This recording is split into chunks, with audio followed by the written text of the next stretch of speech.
Episode 5। Jatayu का बलिदान और सीता की खोज। वन में स्वर्ण मृग का पीछा करने के बाद जब श्री राम ने अपने बाण से मृग का वध किया, तब उन्होंने देखा कि वह मायावी राक्षस मारीच था। मरने से पहले उसने श्री राम की आवाज में पुकारा, "हाँ लक्ष्मण, हाँ सीता।" श्री राम को तुरंत यह समझ में आ गया कि यह रावण का कोई षड्यंत्र था। वे तुरंत आश्रम की ओर दौड़ पड़े। मार्ग में उन्हें लक्ष्मण भी मिले, जो माता सीता की चिंता में वहां से चले आए थे। श्री राम चिंतित स्वर में बोले, "लक्ष्मण, यह निश्चित ही किसी बड़ी अनहोनी का संकेत है। हमें शीघ्र आश्रम चलना होगा।" जब वे अपनी कुटिया पहुंचे तो उन्होंने वहां माता सीता को न पाकर व्याकुलता से पुकारा, "सीते, सीते, तुम कहां हो?" लक्ष्मण भी चकित थे। चारों ओर देखने पर भी माता सीता का कोई पता नहीं चला।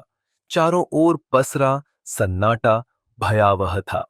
श्री राम और लक्ष्मण माता सीता की खोज में वन में आगे बढ़े। तभी उन्हें एक घायल और रक्त रंजित पक्षी जटायु पड़ा मिला।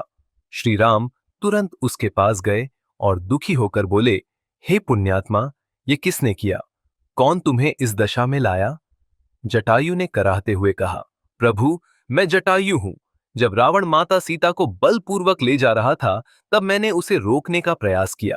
मैंने पूरी शक्ति से युद्ध किया, परंतु वह अत्यंत शक्तिशाली था। उसने मेरे पंख काट दिए और मुझे मृत्यु पथ पर छोड़ दिया।" यह सुनकर श्री राम की आंखों से अश्रुधारा बह निकली। उन्होंने स्नेहपूर्वक जटायु का सिर अपनी गोद में रखा। जटायु ने अंतिम सांसें लेते हुए कहा, "प्रभु, रावण माता सीता को दक्षिण दिशा की ओर ले गया है।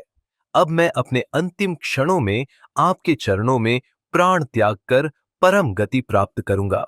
श्री राम ने भावुक होकर कहा, "हे जटायु, तुमने अपने प्राणों की आहुति देकर धर्म की रक्षा की है।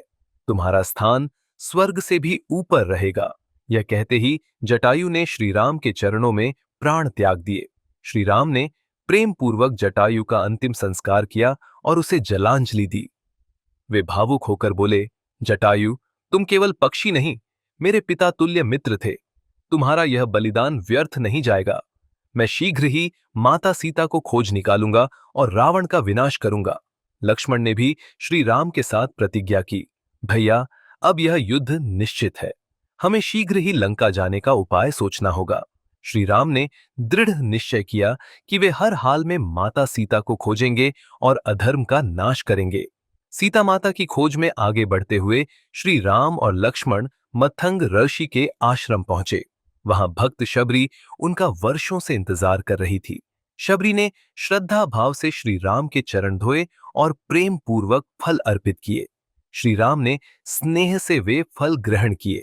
शबरी ने कहा, "प्रभु, आपकी प्रतीक्षा में मैंने अपना संपूर्ण जीवन व्यतीत कर दिया। अब जब आप स्वयं मेरे आश्रम आए हैं, मेरा जीवन धन्य हो गया।" श्री राम ने प्रेम पूर्वक कहा, "माता, तुम्हारी भक्ति अटूट है। कृपया हमें बताइए कि हमें अब कहां जाना चाहिए?" शबरी ने कहा, "प्रभु, आप आगे बढ़ें तो आपको ऋष्यमूक पर्वत पर सुग्रीव और हनुमान मिलेंगे। वे आपकी सहायता कर सकते हैं।" श्री राम ने शबरी को आशीर्वाद दिया और आगे की यात्रा के लिए निकल पड़े। अब श्री राम और लक्ष्मण ऋष्यमूक पर्वत की ओर बढ़ रहे हैं, जहां उन्हें अपने परम भक्त हनुमान से भेंट करनी है। क्या हनुमान उनकी सहायता करेंगे? क्या वे सुग्रीव से मित्रता कर पाएंगे? यह जानने के लिए देखते रहिए अगला एपिसोड।